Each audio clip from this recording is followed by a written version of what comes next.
கொடுத்தாரிடம் அந்த மரப்பெட்டியை குழந்தை வைத்து இந்த குழந்தை அடுத்தல் 7 மீட்டர் குடியில் கூட என்ன செய்வதென்று அரண்மனைக்கு ஓடி சென்ற நவரத்தினங்களை கொண்டு வந்து பெட்டியில வைத்து 16 மங்கியா இருக்கின்ற பொழுது சேலை கட்டுற சேலையில வைத்து ஓடும் கங்கை நதியில விட்டு விட்டு கண்ணா துணிவோடு கையை நீட்டுகிறாய் மாமி.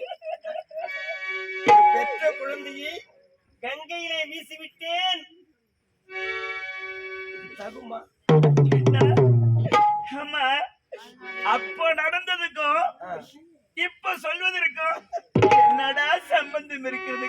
சம்பந்தம் இல்லாமல் பேசுவேனா இந்த கண்ணன்? மாமி, பாவ காரியங்கள் எப்படியாயினும் தெரிந்தே விடும். நீ நினைக்கலாம் என என்ற வசுதேவருக்கே கூட இந்த ரகசியம் தெரியாதே, இந்த கண்ணனுக்கு எப்படி தெரிந்தது என்று. எப்போ அந்த விஷயத்தை இப்போது நினைவூட்டியதற்கு மிக்க நன்றியடா. அப்ப செய்த விஷயத்துக்கும் இப்ப நடக்கிறதுக்கும் என்னடா சம்பந்தம்? நன்றி மட்டும்தானா? வேற என்ன எதிர்பார்க்கிறேன்? வஞ்சக மனம் கொண்டு பெண்ணாக பிறந்த நீ வீசினாயே அந்த குழந்தை இப்பொழுது உயிரோடு இருக்கிறார்.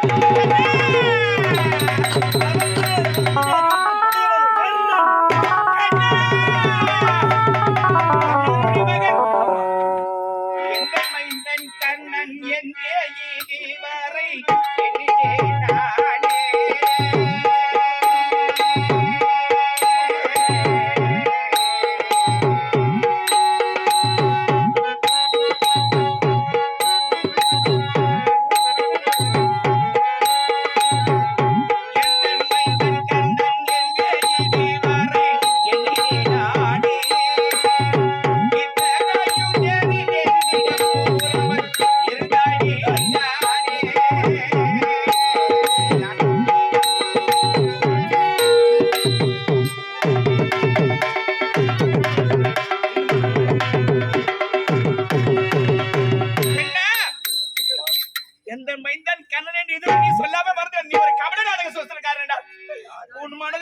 முழுவதுமே கள்ளம் நிறைந்திருக்கிறது.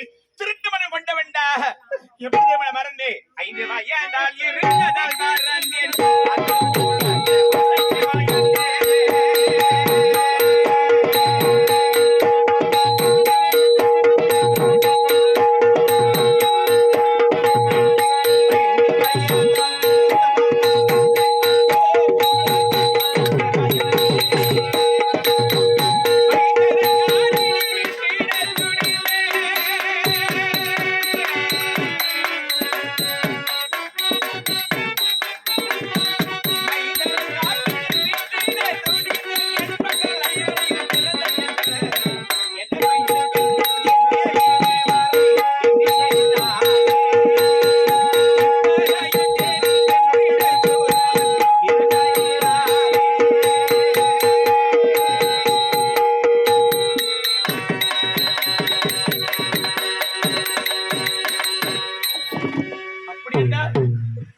அத்தினாபுரியிலே அவனை 56 தேசத்திலே தலை சிறந்த தேசம் அங்க தேசத்தில் மணிமுடி சுட்டி அதை சாட்சி செய்வனுடைய மகன் கண்ணனா என்னுடைய மகன்.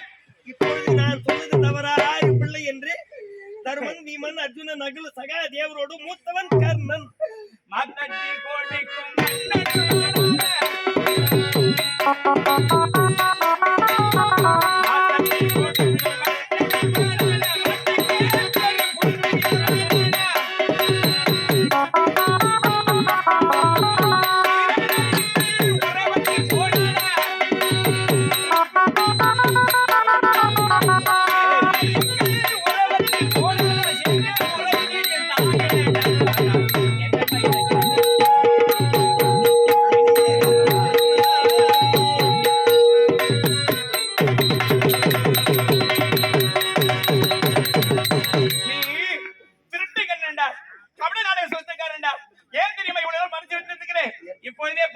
என்னுடைய பிள்ளை கூப்பிடுறேன்.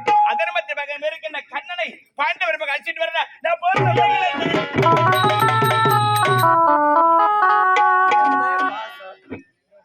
ஒரு மனிதனை தேன் கூட்டுகிறது.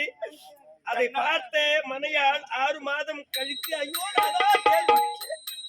அப்படி கதறுவாளா? அப்படி இருக்கிறது உன் செயல். கண்ணா, என்ன இருந்தாலும் ஆமா, பெற்றவன்டா. பால் ஊற்றினாயா? சீராட்டினாயா? இல்லையே, காலாட்டினாயா? இல்லையே, கொஞ்சி குழவினாயா? ஒன்றும் செய்யலடா. பிறகு நீ சென்று நான் தான் உன் அம்மா என்றால் வந்து விடுவானா? அறியா பருவத்தில் செய்த பிழை. ஆனா சொல்ல வேண்டிய கருத்து என்ன மூழ்கி போனது